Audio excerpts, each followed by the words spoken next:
At first glance, it's just a rotten old piece of wood. But if you look closer, it's actually teak. It's part of a boat. I'm going to see if I can clean this up.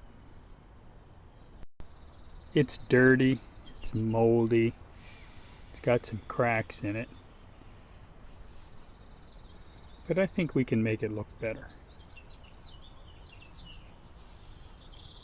It's actually one of two that fit on the bow of a 17-foot runabout. And this larger one was actually in worse condition. It's been cleaned, bleached, and oiled. Although it could use some more oil, it's still soaking up the oil. I'm not going to varnish these, at least not right away. They're used for stepping on, to get on and off the boat without slipping, so I don't want a smooth coating on them. But mainly because the boat itself, well, we don't know if it'll ever be in the water again. It's almost 40 years old, hasn't been used in more than 20 years.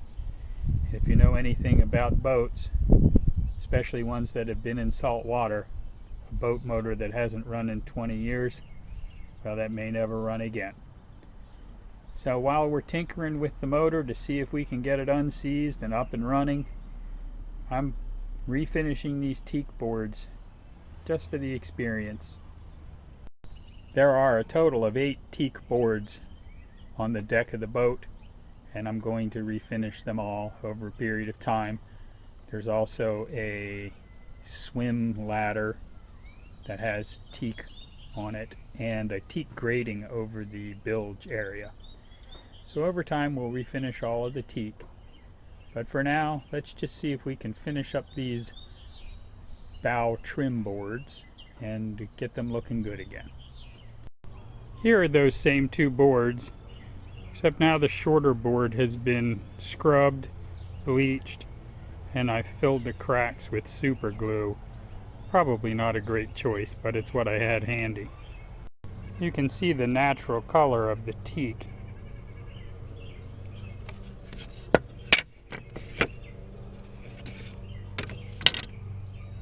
When I apply oil, it'll darken up and the 2 boards will look the same. These are the best 2 boards from the boat. They were obviously replaced at some point in time.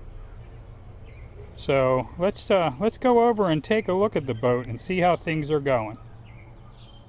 When she's not seized anymore, it'll be pretty great. This is what I do on my day off. This is a 1984 Sportsman built by Sportcraft with a MerCruiser 3-liter inboard stern drive setup. Motor seized up. We've tried everything we could to unseize it with no luck. So now we're pulling the motor out of the boat. We're going to strip it down, see if it's any good. There's no water in the oil. Oil pump spins, crankshaft doesn't.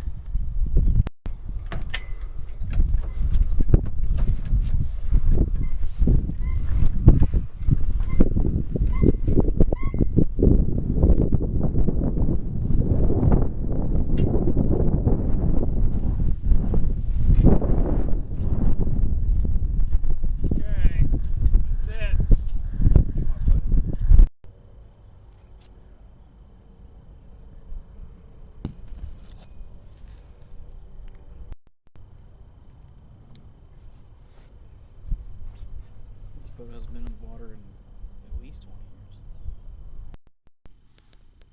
Alternator, carburetor.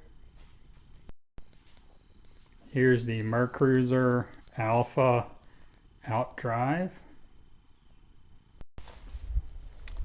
The engine's out of the boat. Engine stand is on the way. We'll try disassembling it and see if there's anything left. The exhaust intake manifold and exhaust riser just crumbled.